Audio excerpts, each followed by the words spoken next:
요한복음 13장 31절에서 38절의 말씀, 주 안에서 서로 사랑하라 라는 말씀의 제목으로 함께 하나님의 은혜의 말씀을 나누고자 원합니다. 지난 주일에는 유다의 배교에 대해서 말씀을 드렸습니다. 오늘은 유다가 나간 다음에 예수님께서 제자들에게 하신 말씀을 중심으로 주님의 가르치심을 생각해 보고자 합니다. 본문 31절에서 33절의 말씀을 보겠습니다. 그가 나간 후에 예수께서 이르시되 지금 인자가 영광을 받았고 하나님도 인자로 말미암아 영광을 받으셨도다.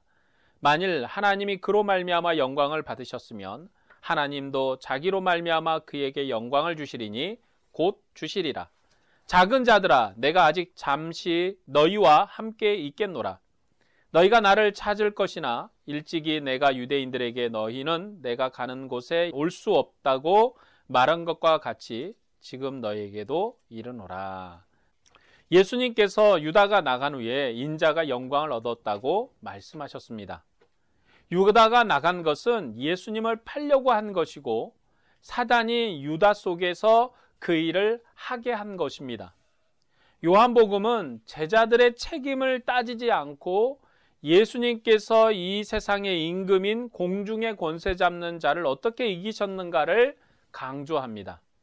그렇기 때문에 유다가 예수님을 팔려고 나갔을 때 인자가 영광을 받았고 하나님도 인자로 말미암아 영광을 받으셨다고 말씀하셨습니다. 또 앞으로 더 큰 영광을 주시리라고 친히 증거하셨습니다. 이 말씀과 비슷한 말씀이 요한복음 12장 23절에서도 기록되어 있습니다. 예수께서 대답하여 이르시되 인자가 영광을 얻을 때가 왔도다. 이방인들이 예수님께 면회를 왔을 때 주님께서 천하 만민을 자기에게 이끌 때가 온 것이라고 말씀하시고 인자가 영광을 얻을 때가 왔다고 말씀하시면서 그 영광을 자기의 죽음과 연결시켜서 설명하셨습니다. 오늘 본문에서도 인자가 영광을 받을 것은 그가 어떻게 죽으실 것인가와 관계되었기 때문에 유다가 예수님을 팔려고 나갔을 때 인자가 영광을 받았다고 말씀하고 있습니다. 사탄이 유다의 마음속에 예수님을 팔려는 생각을 넣고 그가 그 일을 하려고 나갔을 그때에 주님께서 이미 팔려서 죽은 것과 같다는 것입니다. 그래서 인자가 영광을 얻었고 인자가 그로 말미암아 영광을 얻었다고 말씀하는 것입니다. 우리들은 예수님의 죽음이 고난이지 영광이 아니라고 생각을 합니다. 그러나 오늘 본문에서는 주님은 자신의 죽음을 영광이라고 말씀하시고 인자가 영광을 얻을 뿐만 아니라 하나님도 인자 때문에 영광을 얻으셨다고 말씀하십니다. 예수님께서 사탄에게 팔려 죽게 되었지만 하나님은 아들의 죽음을 통해서 영원한 생명을 주시기를 바라셨기 때문에 아들이 팔려서 죽으신 것은 아버지의 영광이요 곧 인자의 영광입니다. 모세가 죽으면 자기 직무가 끝나고 후계자인 여호수아가 세워지겠지만 예수님께서 죽으신다고 그의 시대가 끝나는 것이 아니라 하늘에 속한 영원한 영광의 시대를 사랑하는 자들에게 주실 것입니다. 이런 영광은 하나님의 아들만이 자기 몸의 죽으심을 통해서 이루십니다. 주님께서 자기 백성의 구원을 위해서 사단에게 팔리시고 십자가에 죽으실 것인데 그것은 하나님의 아들로서 마땅히 해야 될 존귀한 일입니다. 하나님은 아들의 죽음을 통해서 죄악의 세력을 끝내실 것입니다. 그래서 하나님도 인자로 인해 영광을 얻으셨다고 말씀하신 것입니다. 본문 32절에 만일 하나님이 그로 말미암아 영광을 받으셨으면 하나님도 자기로 말미암아 그에게 영광을 주시리니 곧 주시리라고 말씀하고 있습니다. 지금까지 아들은 모든 일에 하나님께 순종해서 아버지의 말씀을 하셨고 아버지의 행함을 하셨습니다. 그러니 하나님은 아들에게서 자기 영광을 받으셨습니다. 이제 아들이 하는 마지막 일은 자기의 몸의 죽음을 통해서 하나님의 구원의 일에 봉사하는 것입니다. 그렇기 때문에 죽음이 끝이 아닙니다. 하나님이 아들에게 주실 영광은 부활의 영광입니다. 하나님은 아들의 지상 사역을 통해서 영광을 받으셨을 뿐만 아니라 아들의 죽으심과 부활을 통해서도 자기를 나타내시고 친히 영광을 받으실 것입니다. 그래서 하나님도 자기로 말미암아 그에게 영광을 주시리니 곧 주시리라고 말씀하신 것입니다. 예수님께서는 죽음의 자리에서도 아버지의 대리자로서 아버지의 말씀을 하시고 아버지의 행동을 하시는 대행자로 자신을 설명하고 계십니다. 33절의 말씀을 다시 한번 보겠습니다. 작은 자들아, 내가 아직 잠시 너희와 함께 있겠노라. 너희가 나를 찾을 것이나 일찍이 내가 유대인들에게 너희는 내가 가는 곳에 올 수 없다고 말한 것과 같이 지금 너희에게도 이르노라. 아버지께서 아들에게 주시는 영광은 그가 아버지께로 가는 것입니다. 그가 아버지께로 가시면 유대인들은 예수님을 찾을 수 없습니다. 이와 비슷한 말씀을 이미 요한복음 7장 33절에서 36절 가운데 하셨습니다. 예수께서 이르시되 내가 너희와 함께 조금 더 있다가 나를 보내신 이에게로 돌아가겠노라. 너희가 나를 찾아도 만나지 못할 터이요 나 있는 곳에 오지도 못하리라 하시니라. 이에 유대인들이 서로 묻되 이 사람이 어디로 가기에 우리가 그를 만나지 못하리요? 헬라인 중에 흩어져 사는 자들에게로 가서 헬라인을 가르칠 터인가? 나를 찾아도 만나지 못할 터이요 나 있는 곳에 오지도 못하리라 한 이 말이 무슨 말이냐 하니라. 예수님께서 아버지께로 가실 것을 두고 말씀하셨기 때문에 7장에서 너희들은 나 있는 곳에 올 수 없다고 하셨는데 오늘 본문에서도 예수님께서 받으실 영광을 그렇게 설명하고 있습니다. 예수님께서 팔려서 죽으실 것입니다. 그는 아버지의 뜻을 위해서 그 길을 걸으실 것입니다. 그러나 아버지께서는 아들을 다시 살리셔서 영광을 주시는데 그 영광은 이전에 유대인들에게 말했던 아버지께로 가는 것입니다. 예수님께서 아버지께로 가시는 이유가 요한복음 14장 2절에서 3절에 기록하고 있습니다. 내 아버지 집에 거할 곳이 많도다. 그렇지 않으면 너에게 일렀으리라. 내가 너희를 위해 거처를 예비하러 가노니 가서 너희를 위하여 거처를 예비하면 내가 다시 와서 너희를 내게로 영접하여 나 있는 곳에 너희도 있게 하리라. 모세 제도 안에 있는 성소와 하나님 안에 있는 영원한 거처를 대비시켜서 주님은 자신을 증거하십니다. 그래서 본문에서 지금은 제자들이 올 수 없다고 이별을 말씀하고 있습니다. 예수님께서는 제자들과 함께 계시다가 아버지께로 가실 것입니다. 그가 비록 사단에게 팔리었지만 오히려 그 일을 통해서 세상의 임금을 쫓아낼 것이고 그는 죽은 자 가운데서 일어나 아버지께로 가실 것입니다. 그러나 유대인들은 주님을 찾아도 만나지 못하겠지만 제자들은 주님을 다시 볼 것이고 기뻐할 것입니다. 본문 34절에서 35절의 말씀을 보겠습니다. 새 계명을 너희에게 주노니 서로 사랑하라. 내가 너희를 사랑한 것 같이 너희도 서로 사랑하라. 너희가 서로 사랑하면 이로써 모든 사람이 너희가 내 제자인 줄 알리라. 공간복음에서는 예수님께서 떠나시기 전날 밤에 이것은 내 살이요 이것은 내 피라는 새로운 언약 체결이 마지막 사건이라고 기록하고 있습니다. 그러나 요한복음은 창조의 처음부터 함께 계셨던 아들이 마지막 봉사에서 종의 모습으로 낮아지셔서 제자들의 발을 씻기셨다고 기록합니다. 이 말씀은 새로운 시침으로 온몸을 깨끗하게 하시고 제자들의 손발을 깨끗하게 하셔서 하나님과 새로운 관계를 주시는 말씀입니다. 그리고 내가 주와 선생이 되어서 너희 발을 닦았으니 너희도 그렇게 하라고 말씀하십니다.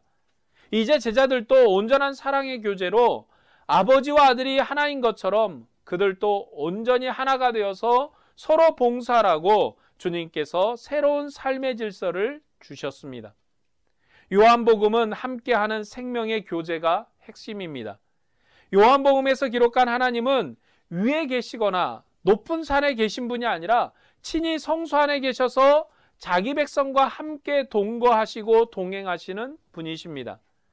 예수님께서 떠나실 때를 아시고 친히 종의 모습으로 제자들의 발을 닦은 것처럼 떠나기 전에 새 계명을 주셨습니다. 이 새 계명은 서로 사랑하라는 것입니다. 마태복음 5장과 비교하면 우리가 그 차이를 좀 알 수 있습니다. 마태복음에서 새 계명이라는 말은 쓰지 않지만 옛사람에게 말한 바 너희들이 이렇게 들었지만 나는 너희에게 이르노니라는 말씀으로 새 계명을 말씀하십니다. 그리고 율법의 대강령이라고 말합니다. 그 강령의 핵심은 사랑입니다. 이웃을 내 몸처럼 사랑하는 것입니다. 그러나 이 강령은 너희들이 하기 싫은 것을 다른 사람에게 시키지 말라는 방식의 말씀입니다. 마태복음은 구약 신의 산 언약을 배경으로 하기 때문에 내가 하기 싫은 일을 남에게도 시키지 않는 사랑을 말합니다. 요한복음은 내가 너희를 사랑한 것처럼 너희도 서로 사랑하라고 말씀합니다. 아버지와 아들이 하나인 것처럼 교회를 주님 안에서 하나가 되게 하셨습니다. 그것이 주님이 세상에 오신 목적입니다. 하나님의 품속에 계신 하나님의 아들이 세상에 오셔서 우리를 하나님의 품속으로 인도하시고 영원히 하나가 되게 하는 것이 하나님의 일입니다. 그래서 주님께서 새 계명을 주시기를 서로 사랑하라고, 내가 너희를 사랑한 것 같이 너희도 서로 사랑하라고 하셨습니다. 이 사랑의 명령의 목적은요, 너희가 서로 사랑하면 이로써 모든 사람이 너희가 내 제자인 줄 알리라는 것입니다. 하나님이 세상에 사랑하는 아들을 보내셨지 않습니까? 아들은 아버지와 사랑의 관계에 있기 때문에 아들의 뜻이 아버지의 뜻이며 아들의 행동이 아버지의 행동이었습니다. 그리고 아들을 본 사람은 아버지를 보았습니다. 주님께서 아버지의 모든 일을 제자들에게 나타내셨고 그 제자들을 세상에 보내셨습니다. 세상의 구원을 위해서 제자들을 보내셨습니다. 아들이 하나님의 품속에 있는 하나님의 영광인 것처럼 이제 제자들이 하나님의 영광입니다. 그렇기 때문에 주님께서 제자들에게 아버지와 내가 서로 사랑하는 것처럼 너희도 서로 사랑하면 모든 사람이 너희가 내 제자인 줄 알리라고 말씀하신 것입니다. 주님이 하나님과 그의 아들이 사랑한 것처럼 믿음의 교회와 성도가 서로 사랑해야 되는 것입니다. 이러한 믿음의 사랑, 이러한 서로의 사랑의 사상은 이제 이후로 14장에서부터 17장까지 계속해서 반복되는 내용입니다. 31절 이후의 말씀은 주님께서 떠나시기 전에 하신 고별사입니다. 오늘 본문의 말씀은 예수님의 고별사이죠. 주님께서 고별사를 하신 사랑하라는 명령은 13장 이후에 더욱더 확대되어 가르치게 되십니다. 그리고 주님께 기도하는 장면들도 나오죠. 요한복음 17장 20절에서 26절의 말씀을 읽어드리겠습니다. 내가 비옵는 것은 이 사람만 위함이 아니요 또 그들의 말로 말미암아 나를 믿는 사람들도 위함이니 아버지여 아버지께서 내 안에 내가 아버지 안에 있는 것 같이 그들도 다 하나가 되어 우리 안에 있게 하사 세상으로 아버지께서 나를 보내신 것을 믿게 하옵소서. 내게 주신 영광을 내가 그들에게 주었사오니 이는 우리가 하나가 된 것 같이 그들도 하나가 되게 하려 함이니이다. 곧 내가 그들 안에 있고 아버지께서 내 안에 계시어 그들로 온전함을 이루어 하나가 되게 하려 함은 아버지께서 나를 보내신 것과 또 나를 사랑하심과 같이 그들도 사랑하신 것을 세상으로 알게 하려 함이로소이다. 아버지여 내게 주신 자도 나 있는 곳에 나와 함께 있어 아버지께서 창세전부터 나를 사랑하심으로 내게 주신 나의 영광을 그들로 보게 하시기를 원하옵나이다. 의로우신 아버지여 세상이 아버지를 알지 못하여도 나는 아버지를 알았사옵고 그들도 아버지께서 나를 보내신 줄 알았사옵나이다. 내가 아버지의 이름을 그들에게 알게 하였고 또 알게 하리니 이는 나를 사랑하신 사랑이 그들 안에 있고 나도 그들 안에 있게 하려 함이니이다. 예수님께서 서로 사랑하는 새 계명을 주신 것은 주님께서 제자들의 발을 씻기신 분으로 그들을 사랑하셨기 때문입니다. 내가 너희를 사랑한 것 같이 너희도 서로 사랑하라고 말씀하신 주님은 아버지의 사랑 안에 거하시는 분이십니다. 아버지와 아들은 한 몸의 사랑의 관계에 있습니다. 아들은 아버지 품 안에 계시고 항상 아버지의 얼굴을 대면하면서 영원한 사랑의 교제를 나누셨습니다.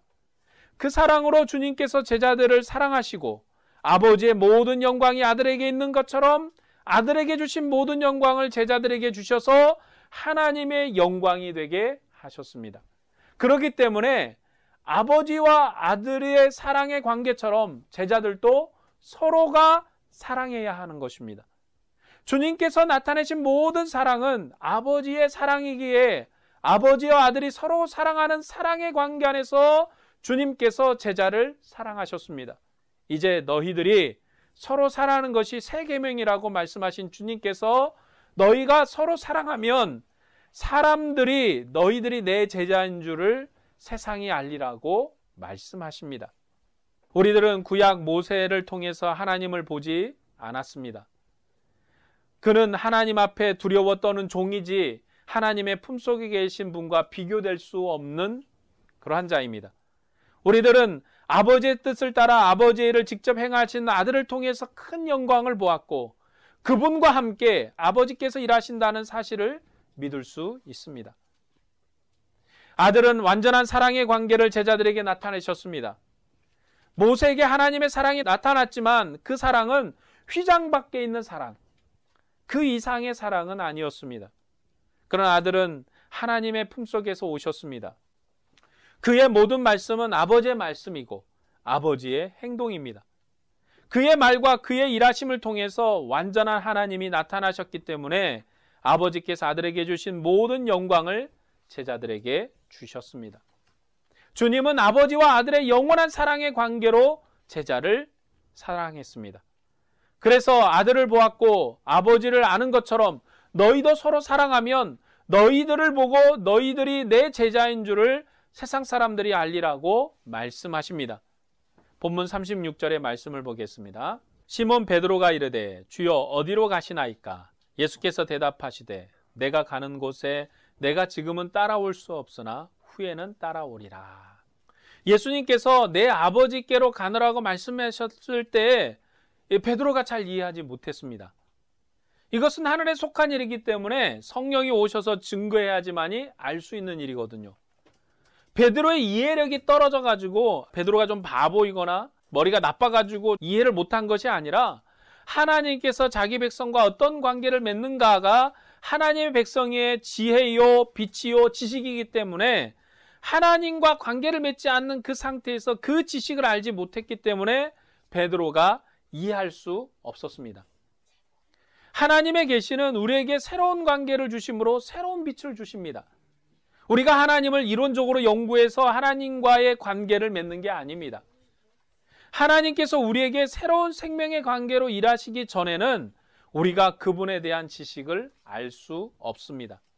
그래서 베드로는 주님께서 어디로 가시는지 몰랐기 때문에 질문을 한 것입니다.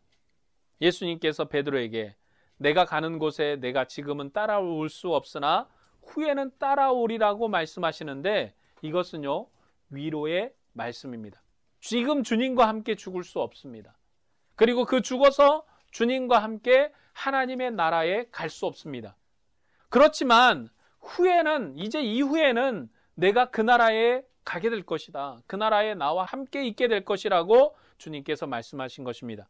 그러나 베드로는 이 말씀을 듣고도 슬퍼했습니다. 그는 후에 따라오리라는 말에 양이 차지 않았습니다. 지금 당장 함께 가고 싶은 거죠.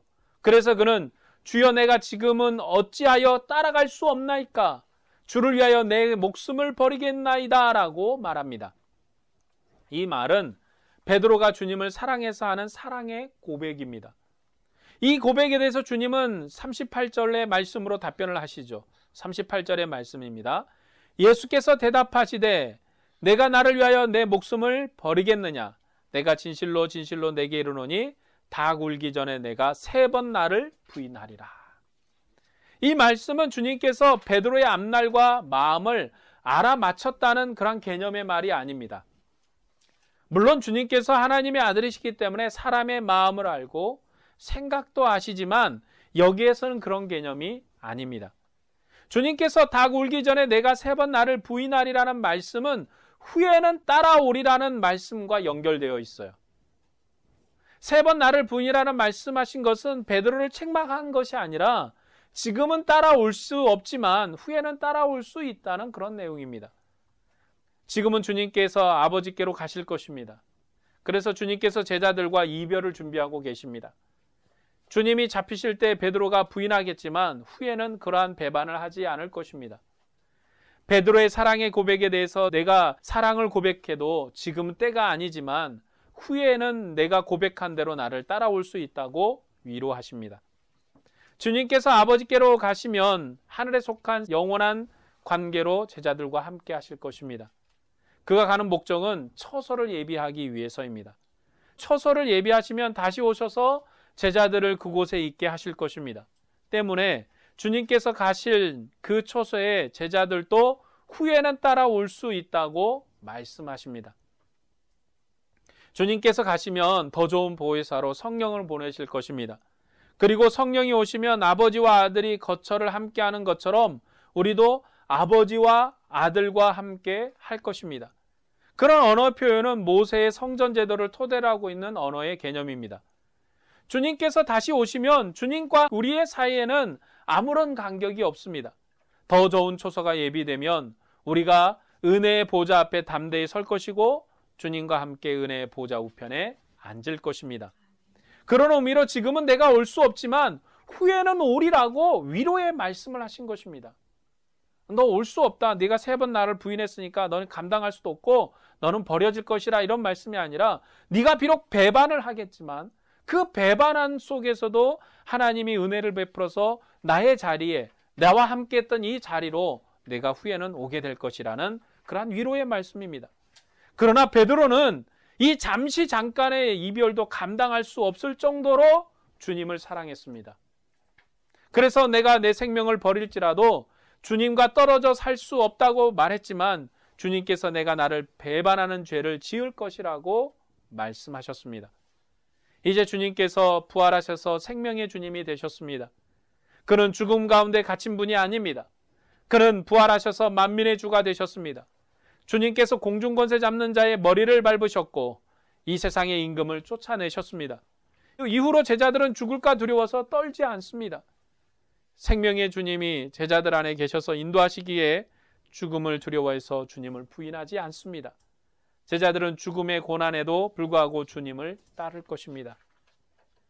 이제 오늘 본문의 말씀을 적용하면서 정리해보고자 합니다.